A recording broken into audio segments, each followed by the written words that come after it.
Hi, my name is John Stewart, and today I'll be talking about Jon Amos Comenius. If I would like to start off by asking, have you heard of Jon Amos Comenius? If not, that doesn't surprise me. He lived about 400 years ago, and during his time he was actually very influential. Some of the things that he did then are still important today.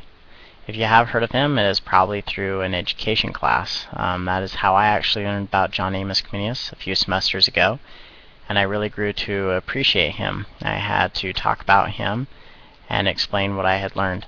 And like I said, I really grew to appreciate him and want to share what I know about him. So today, to kind of explain what we will be discussing, we'll be talking about his life details, his religious views, what he did while he was alive, as well as his impact on education. He was born March 28, 1592 in Moravia, and he died November of 1670. One of the controversial things about his death is we don't know the exact day. There are many things out there that say November 4th, 14th, 15th, 16th, and even 20th.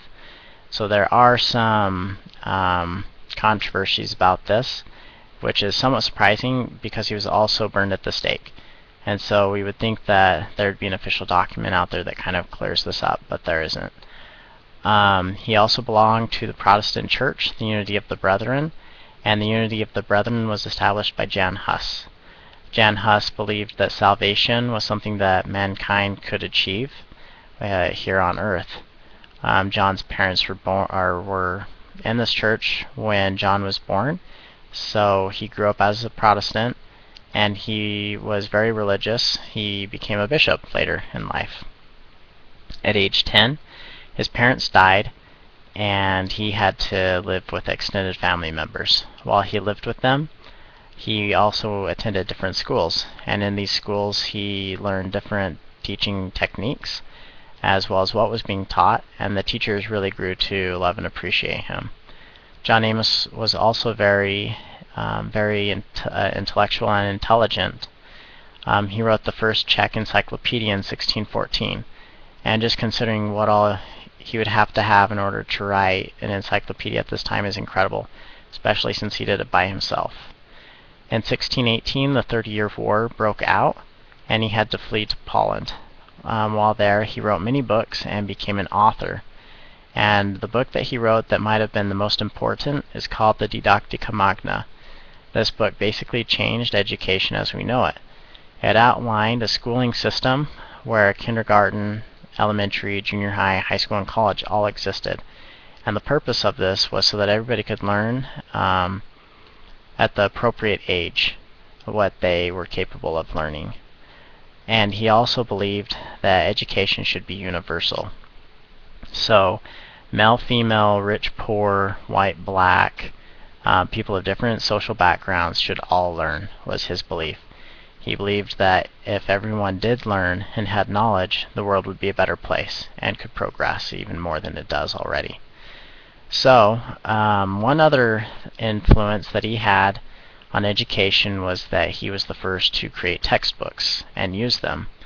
He wrote the first textbook, which was a language book. It taught his students how to learn languages as well as make connections between others. So his students learned a lot this way. He also had certain topics that he believed should be taught in school. One of them that's interesting to me is that he believed that character is something that should be taught, and the ability to choose the right, knowing right from wrong, as well as other topics such as language, grammar, math, etc. Anyways, what I did learn about Jon Amos Comenius has really stuck with me. I've really appreciated what he did for me and for the rest of the world. We know that we're supposed to learn as much as possible here on earth, and what we do learn will carry over with us into the next life.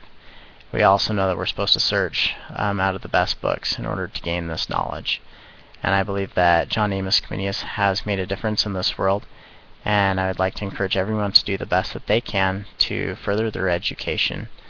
I would also like to thank everyone for listening to my speech, and I hope that you were able to learn something about Jon Amos Comenius today. Thank you very much.